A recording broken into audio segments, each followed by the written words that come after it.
चलिए स्टूडेंट, आनंद online classes में आपका स्वागत है। मैं कौडिश कुमार आज आप लोगों को क्लास 9th का जो चैप्टर है साउंड उसके बारे में बताने जा रहे हैं, जो कि कॉमन सा चैप्टर मैं बना करके कॉमन सा वीडियो बनाकर आप लोगों को अपलोड कर रहा हूं, जो क्लास 9th में भी काम देगा या उससे छोटे क्लास में उसमें भी काम देगा या कंपटीशन मोड में भी इसको यदि आप देखना चाहते हैं तो वो बिल्कुल आपको सटीक नॉलेज देगा। ठीक है, आज हम सबसे पहले बात कर रहे हैं आपको किसका, तो साउंड है क्या। तो देखिए साउंड क्या होता है, तो साउंड एक फॉर्म ऑफ एनर्जी है। यानी आप यदि किसी भी चीज में देखेंगे तो साउंड की डेवलपमेंट होती है। अब फॉर्म ऑफ एनर्जी को देखना है तो एक सिंपल सा देख लीजिए, जब आप किसी ऑर्केस्ट्रा में या घर में भी स्पीकर पे यदि गाना सुन रहे होंगे तो देखते होंगे कि थोड़ी सी वाइब्रेशंस होती है स्पीकर में। ठीक है, तो वो शो करता है कि आपका साउंड जो है वो क्या है, तो फॉर्म ऑफ एनर्जी है। यानी पहली बात जो यहाँ पे बात हुआ कि साउंड क्या है, तो साउंड क्या है भाई, तो is a form of energy. ठीक है, इसको आप बिल्कुल यहाँ पे गांठ बांध दीजिए कि साउंड क्या है, तो फॉर्म ऑफ एनर्जी है। एक बात यहाँ पे हुआ, तो सबसे पहले साउंड कहाँ सबसे ज्यादा डेवलप होता है, ऐसे इसके बारे में तो पूरे हम डिस्क्रिप्ट फॉर्म में पढ़ेंगे, लेकिन साउंड सबसे ज्यादा हमारा सॉलिड में डेवलप होता है, उसके बाद लिक्विड में, उसके बाद गैस में। ठीक है, तो इसके बाद दूसरा बात है कि साउंड जो है वो यदि फॉर्म ऑफ एनर्जी है तो क्या मूवमेंट भी करता है, तो बिल्कुल साउंड की मूवमेंट होती है।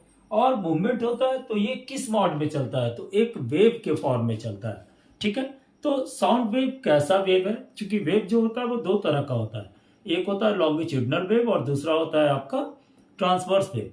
तो साउंड जो होता है वो लॉन्गिट्यूडनल वेव है। हाँ, अपने प्रॉपर्टी के आधार पे, अपने ग्राफ के आधार पे ये थोड़ा सा कभी कभी आपको लगेगा कि ये क्या है, तो आपका ट्रांसवर्स वेव है, लेकिन एक्चुअल में ये क्या होता है, आपका लॉन्गिट्यूडनल वेव होता है। और उसका जब हम लोग ग्राफिकल रिप्रेजेंटेशंस देखेंगे तो इसके प्रॉपर्टीज को और क्लियर करेंगे। यानी कहने का मतलब साउंड क्या है, तो साउंड एक लॉन्गिट्यूडनल वेव है। Sound is a longitudinal wave. समझ गए? अब कहने का मतलब है कि लॉन्गिट्यूडनल वेव होता कैसा है, तो जो wave, which wave take a movement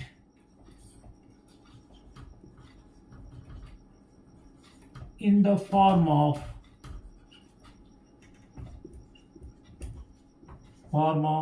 rarefaction and compressions is called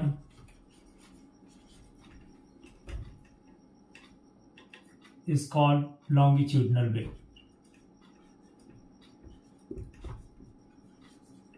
चलिए ये बात क्लियर हो गया कि लॉन्गिट्यूडनल वेव क्या होगा भाई, तो रेयर फ्रैक्शंस और कंप्रेशंस में चलेगा। अब यहाँ पे आपको एक बात समझ में आ रहा होगा कि भाई, या एक बात आप जानना चाह रहे होंगे कि रेयर फ्रैक्शंस क्या होगा और आपका कंप्रेशंस क्या होगा।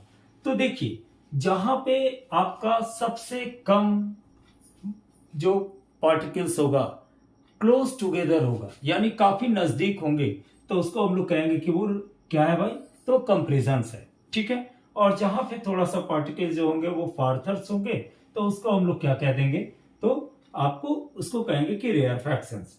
तो कंप्रेशंस, चलिए पहले कंप्रेशंस को ही डिफाइन कर लें। Compressions where particles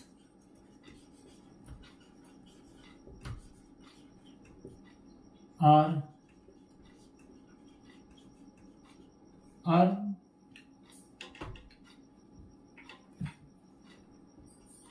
normally nearer। ठीक है, और रेयर फ्रैक्शंस क्या होगा,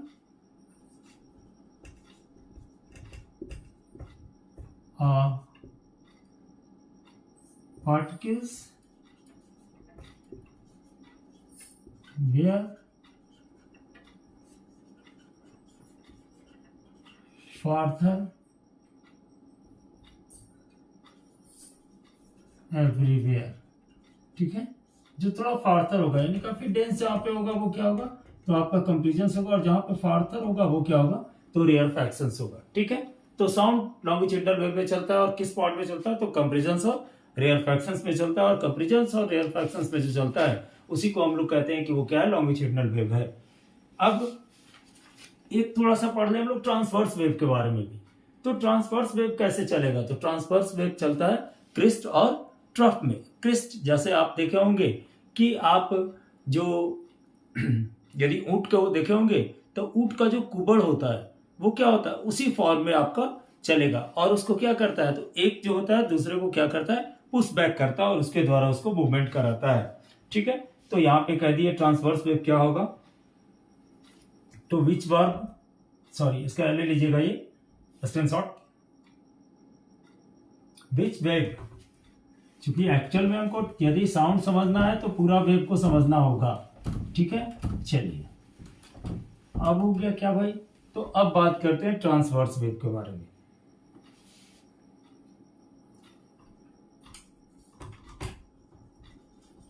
ट्रांसवर्स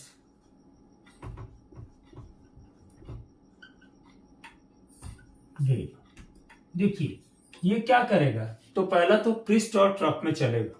ठीक है, और साथ में जब क्रिस्ट और ट्रफ में चलेगा तो यहाँ पे ट्रांसवर्स, थोड़ा सा स्पेलिंग ट्रांसवर्स का गलत हो गया था, इसको सही कर लेते हैं। ट्रांसवर्स वेव, क्योंकि आप लोग गलत ना लिख लीजिए, ट्रांसवर्स वेव, ट्रांसवर्स वेव। ठीक है,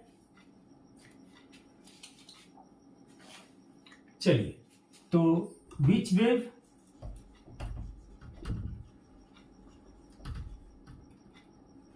move in the form of crest and trough and its particles movement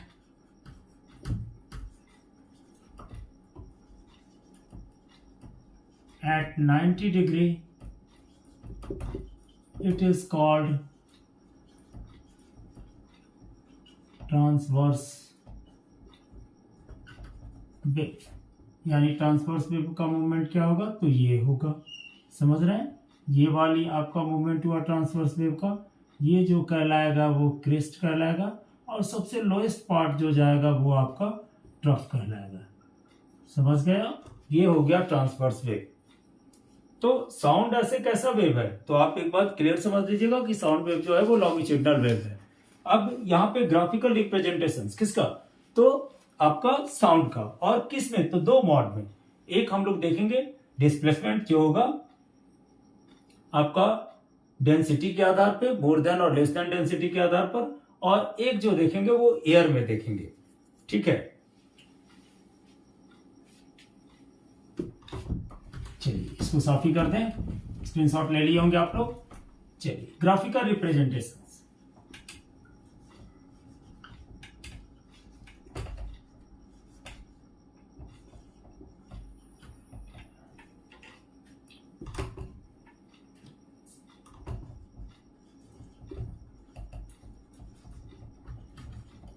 graphical representations of sound क्या है भाई, तो ग्राफिकल रिप्रेजेंटेशंस क्या होगी, तो पहला देखिए, पहला जो हम आपको रिप्रेजेंटेशंस कर रहे हैं वो कर रहे हैं पिक्टोरियल रिप्रेजेंटेशंस। ठीक है, तो पिक्टोरियल रिप्रेजेंटेशंस कैसा होगा, तो पिक्टोरियल रिप्रेजेंटेशन दो तरह से रिप्रेजेंटेशंस करके आपको दिखा दे रहे हैं। एक आपका क्लियर रिप्रेजेंटेशंस, तो इसका काम जो पिक्टोरियल रिप्रेजेंटेशंस में जाइएगा यदि, तो ये जो होता है आपका, देखिए जो काफी क्लोज फार्दर सर्च से होगा, ऐसा ऐसा जो होगा एकदम क्लोजर जो होगा यहाँ पे। ठीक है, एक थोड़ा फार्दर होगा, ठीक है, ये हुआ, फिर क्लोजर हुआ, समझ रहे हैं बात को, फिर क्लोजर होगा, फिर फार्दर होगा, ठीक है, फिर क्लोजर हुआ।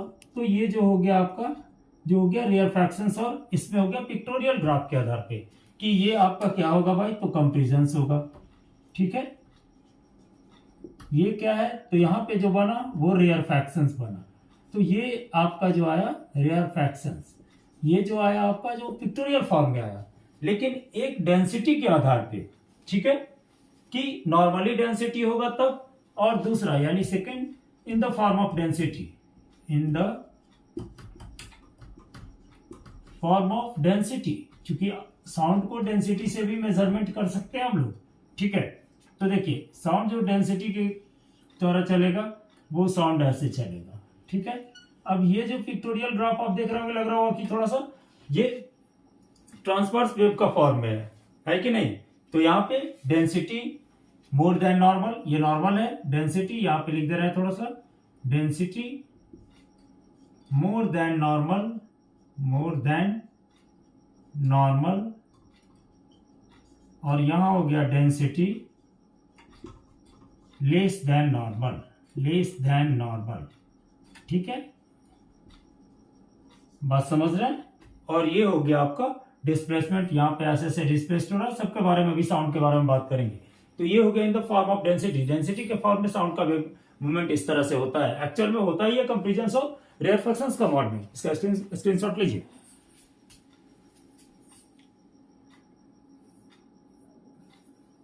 चलिए अब बात करेंगे कैरेक्टरिस्टिक्स ऑफ साउंड पे। साउंड का कैरेक्टरिस्टिक्स क्या क्या होता है, ठीक है।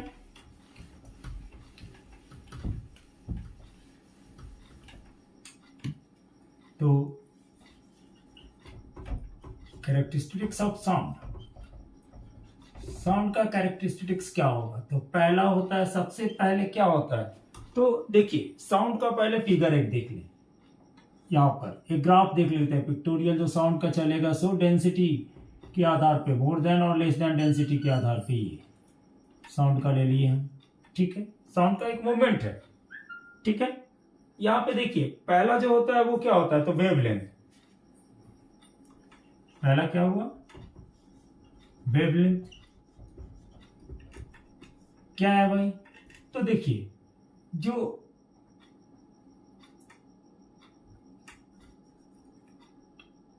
क्रिस्ट टू क्रिस्ट या ट्रफ टू ट्रफ जो डिस्टेंस होगा वो क्या कहलाएगा, वेवलेंथ कहलाएगा, ठीक है। तो टू एडजेसेंट क्रिस्ट और टू एडजेसेंट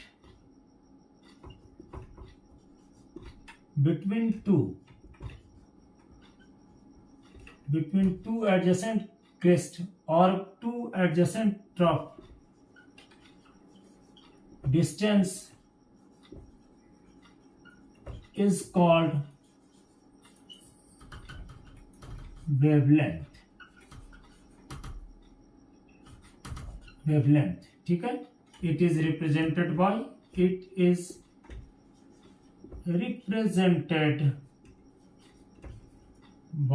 लैम्डा, ये याद रखिएगा सेकंड फॉर्म। और third line it's SI unit, ये क्या है भाई, तो डिस्टेंस ही है, तो it's SI unit is metre. सब बात कर दे रहे हैं कि वेवलेंथ का क्या होगा, मीटर, ठीक है। क्या है भाई, तो between two crest, adjacent crest और two adjacent trough, distance is called wavelength. It is represented by lambda and its SI unit is metre. ये क्या होगा, तो कैरेक्टरिस्टिक्स ऑफ साउंड होगा। वेवलेंथ पे भी साउंड डिपेंड करता है। अब देखिए एक होता है एम्पलीट्यूड। तो एम्पलीट्यूड क्या है, तो मैक्सिमम डिस्प्लेसमेंट, ठीक है, of the particles, maximum displacement of the particles, ये हो गया मैक्सिमम डिस्प्लेसमेंट। तो ये क्या कहलाएगा, एम्पलीट्यूड, इसी को कहेंगे एम्पलीट्यूड, ठीक है। तो सेकंड हो गया क्या, दूसरा amplitude,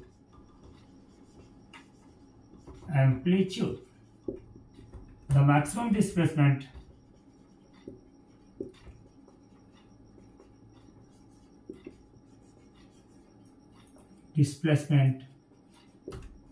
of wave is called amplitude।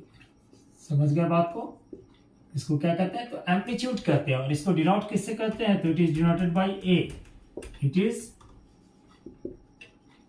denoted by A, its SI unit is meter, its SI unit is meter। समझ गए, यानी ये क्या हुआ, एम्पलीट्यूड क्या होगा, तो द मैक्सिमम डिस्प्लेसमेंट, जो मैक्सिमम डिस्प्लेसमेंट होगा यहां से यहां से यहां, वो जो मैक्सिमम आ जाएगा वो क्या हो जाएगा, एम्पलीट्यूड हो जाएगा। और इसका SI यूनिट क्या होगा, तो मीटर होगा। ठीक है। टाइम पीरियड क्या होगा भाई, तो एक कंप्लीट वेव करने में, यानी यहां से यहां, एक कंप्लीट वेव यहां से यहां होगा, तो एक कंप्लीट वेव करने में जितना टाइम लगेगा, ठीक है, वो क्या कहलाएगा, आपका टाइम पीरियड कहलाएगा। ठीक है, तो यानी थर्ड एलिमेंट क्या हो गया, time period. Time period for one complete wave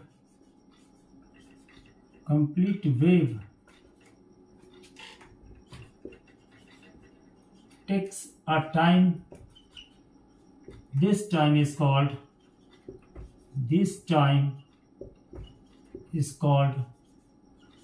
time period.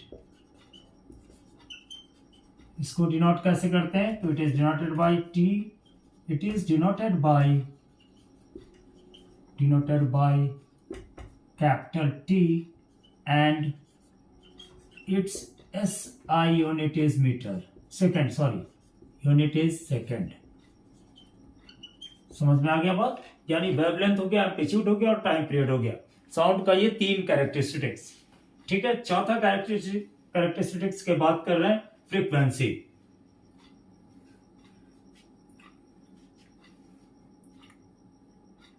चलिए स्क्रीनशॉट ले लीजिएगा।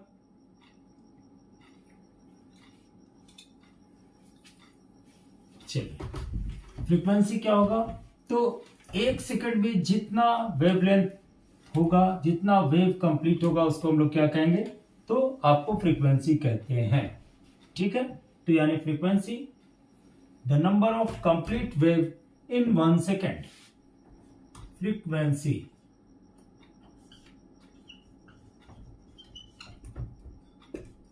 the number of complete wave is called wave in 1 second. In 1 second is called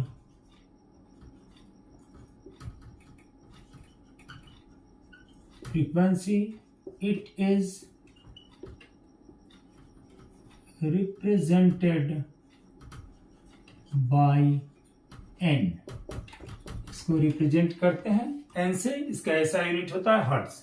चलिए SI यूनिट हर्ट्ज, हर्ट्ज आपके सम्मान में देते हैं हर्ट्ज। चलिए अब क्या होता है, रिलेशंस क्या है, तो रिलेशंस बिटवीन, एक बात ये भी देख लीजिए, रिलेशंस होता है, relations between frequency and time period. क्या रिलेशंस होगा भाई, तो फ्रीक्वेंसी इनटू टाइम पीरियड, समझ रहे हैं बात को, इक्वल 1। ठीक है, फ्रीक्वेंसी और टाइम पीरियड को यदि मल्टीप्लाई करेंगे तो 1 होगा, इसलिए होता है frequency equal to 1 by time period या time period equal to 1 by frequency. ठीक है, एक रिलेशनशिप बिटवीन किसके बीच, फ्रीक्वेंसी, आपको वेवलेंथ और आपका जो टाइम पीरियड होता है सो। ठीक है, वेलोसिटी यानी फ्रीक्वेंसी और वेवलेंथ। तो यहाँ पे एक देख लेते हैं रिलेशंस किसके बीच, तो वेवलेंथ के बीच, वेलोसिटी के बीच, वेव वेलोसिटी के बीच और आपका फ्रीक्वेंसी के बीच। तो relationship between frequency comma wavelength comma wave velocity. तो wave velocity equal to wavelength into frequency, यानी v equal to n lambda. समझ रहे हैं बात को बिल्कुल। चलिए इसका स्क्रीनशॉट ले लीजिए। पूरा वीडियो क्लास 9 का मैं एक ही में डाल दे रहा हूं, बिल्कुल आप लोग बैठकर सुनते रहें आराम से, इसको ये करें, वीडियो को ध्यान से देखें। ठीक है। एक बात अब आगे बढ़ी, कहने का मतलब कि साउंड वेव जो होता है कैसे मूवमेंट करता है, क्या इसको मूवमेंट करने के लिए मीडियम चाहिए? तो बिल्कुल साउंड वेव को मीडियम चाहिए मूवमेंट करने के लिए। यदि साउंड वेव का मीडियम नहीं रहेगा तो साउंड वेव मूवमेंट नहीं करेगा। बात समझ रहे हैं? यानी इस पॉइंट को भी नोट कीजिए, बराबर कभी कभी पूछा जाता है। स्क्रीनशॉट ले लिए होंगे, ले लीजिए इसको। तो यहां पे बात करते हैं साउंड वेव मूवमेंट कैसे करता है। तो sound wave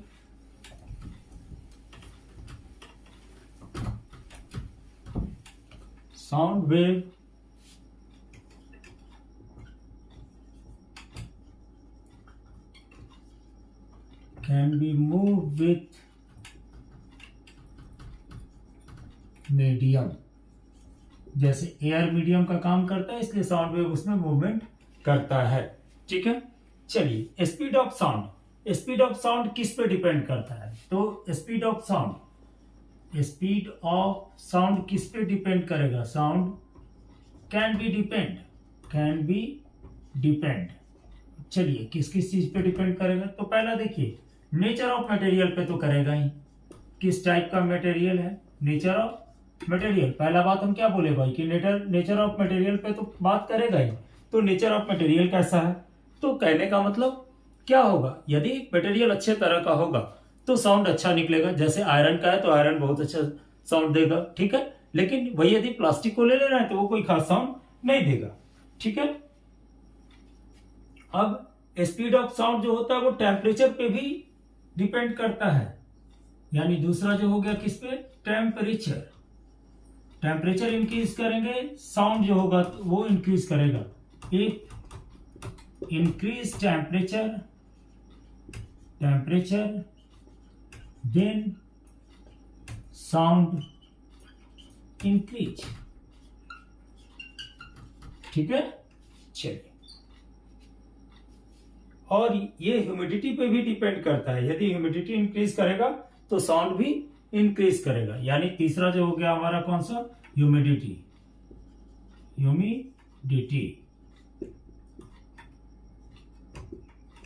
it increase then sound increase. समझ गए? ये आपका इफेक्ट डाल रहा है कि टेम्परेचर क्या करेगा भाई, तो बढ़ाएंगे तो ये भी बढ़ेगा। मटेरियल जो होगा वो भी आपका यदि चेंज करेंगे तो साउंड में जरूर इफेक्ट चलेगा, क्योंकि हर मटेरियल का अलग साउंड होता है, ठीक है। सबसे ज्यादा साउंड का मूवमेंट कहाँ होता है? तो सबसे ज्यादा साउंड का मूवमेंट किस में होता है? तो सॉलिड में होता है। कैसे होता है? तो आप इसको कह सकते हैं कि आपको यदि सॉलिड की बात करें तो 5000 मीटर पर सेकंड के स्पीड से लगभग साउंड का मूवमेंट होता है, ठीक है। चलिए, एक होता है, देखिए, एक को सोनिक बूम कहते हैं। सोनिक बूम क्या होता है? तो जिसका स्पीड मोर देन साउंड हो गया वो क्या हो गया? सोनिक बूम हो गया। तो इस बात को भी याद रखिए, सोनिक बूम विच स्पीड मोर देन साउंड। बिल्कुल आपको ओरिजिनल वीडियो दे रहे हैं जैसा आपका ऑफलाइन में दी जाती है, ठीक है। कोई एडिट नहीं, किसी तरह का कोई भी इसमें लफड़ा नहीं, बिल्कुल क्लियर वीडियो अपलोड किए हैं, ठीक है। अब देखिए, एक इको होता है। तो इको किसको कहते हैं? तो रिफ्लेक्शंस ऑफ साउंड को इको किसको कहा जाएगा? तो रिफ्लेक्शंस ऑफ साउंड, इसको याद रखिएगा। रिफ्लेक्शंस ऑफ साउंड जो होता है वो इको होता है। जैसे इसके लिए रिफ्लेक्शंस ऑफ साउंड, तो खुला जगह होना चाहिए। क्योंकि आप एक बार जान लीजिए, कहीं भी होगा, कोई भी एरिया होगा, वहां पे साउंड आपको डेवलप होता है और ऑब्जेक्ट सभी साउंड को सक्स करते हैं। इसीलिए यदि रूम खुला रहता है तो साउंड आपका रिपीटेशन जनरली होता है, यानी जनरली इको का डेवलपमेंट होता है, ठीक है। डॉक्टर लोग भी इसका वर्क करते हैं स्टेथोस्कोप में, तो इको का प्रिंसिपल का ही यूज किया जाता है, रिफ्लेक्शन ऑफ साउंड का ही। किसमें? तो स्टेथोस्कोप में डॉक्टर लोग करते हैं। या आप लोग जो भोंपू बजाते हैं, ट्रक पहले बजता था, अब नहीं बजता, भोंपू पहले बजाया जाता था, तो इसी मेथड से बजाया जाता था, ठीक है। अब कह सकते हैं कि साउंड को सुनने के आधार पे कितने तरह का पार्ट में बांटते हैं। इसका स्क्रीनशॉट ले लीजिए। चलिए देखिए, साउंड सुनने के आधार पे कहा जाता है कि ऑडिबल रेंज होती है। जैसे 20 हर्ट्ज से 20,000 हर्ट्ज तक का जो साउंड होता है वो क्या कहलाता है? ऑडिबल रेंज कहलाता है। तो कहने का मतलब ऑडिबल रेंज ऑफ ह्यूमन क्या कहलाएगा, कितना होगा, तो 20 हर्ट्ज से 20,000 hertz. Audible range of Audible range of sound to 20 hertz to 20,000 hertz. तो कहने का मतलब हम लोग 20 हर्ट्ज से नीचे साउंड को नहीं सुन सकते हैं और 20,000 से ज्यादा साउंड को हम लोग नहीं सुन सकते हैं। तो देखिए जैसे 20 हर्ट्ज वाले को क्या कहते हैं, तो 20 हर्ट्ज साउंड को हम लोग कहते हैं इंफ्रासोनिक हर्ट्ज साउंड, या उससे कम जो होता है और लेस्ट, ठीक है, तो वो कहलाएगा आपका कौन सा, इंफ्रासोनिक साउंड, ठीक है। और जो क्या होगा, तो मोर देन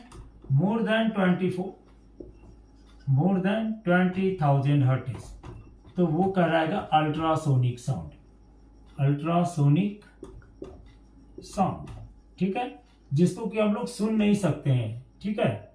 या लेस देन लिख दो, लेस देन, चलो इसको लिख दिए लेस देन 20 हर्ट्ज, ठीक है। तो ये क्या कहलाएगा, इंफ्रासोनिक साउंड होगा, जिसको हम लोग सुन नहीं सकते हैं, ठीक है। अब एक होता है अल्ट्रासाउंड, तो अल्ट्रासाउंड किस मेथड पे होता है, तो उसमें 20,000 ज्यादा आपका भेजा जाता है रे को, जिसको ये हम लोग अल्ट्रासोनिक वेव भेजते हैं, जिसको हम लोग अल्ट्रासाउंड के रूप में यूज करते हैं, और वही हमारा कहलाता है कि वो अल्ट्रासाउंड है, ठीक है, जो आपका केमिकल्स में भी यूज होता है। बात समझ रहे हैं, अल्ट्रासाउंड का यूज मेनी मोर फंक्शंस में होता है। आशा करेंगे कि आप लोग हमारे चैनल को सब्सक्राइब कीजिएगा, फिर इसके बारे में और प्रॉपर्टी के बारे में बात करेंगे।